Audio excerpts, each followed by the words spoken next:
मुंबई गोवा महामार्गावर पहिल्याच पावसात दरड कोसळली आहे। या क्षणाची महत्त्वाची अपडेट।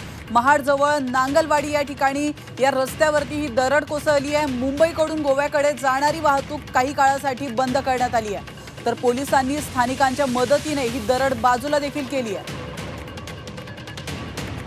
याविषयी अधिक माहिती देण्यासाठी आपले प्रतिनिधी प्रफुल्ल पवार फोन लाईन वरून आपल्या सोबत जोडले गेले आहेत। प्रफुल्ल, मुंबई गोवा महामार्गावर पहिल्याच पावसामध्ये दरड कोसळली आहे, नेमकं काय घडलंय, काय अधिक माहिती आहे?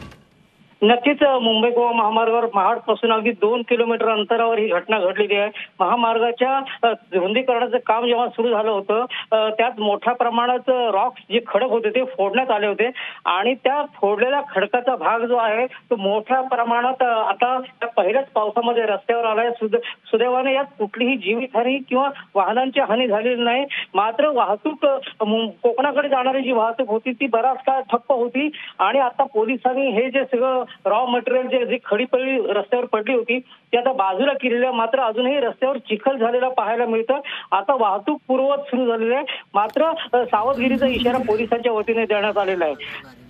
नक्कीच धन्यवाद प्रफुल्ल, तुम्ही दिलेल्या महत्त्वपूर्ण माहितीबद्दल। तर आपण पाहू शकतो या दृश्यांच्या माध्यमातून महाडजवळ नांगलवाडी या ठिकाणी या रस्त्यावर ही दरड कोसळली आणि महत्त्वाचं म्हणजे पोलिसांनी स्थानिकांच्या मदतीने ही दरड देखील बाजूला केली आहे। त्यामुळे गोव्याकडे जाणारी वाहतूक ही सुरळीत झाली।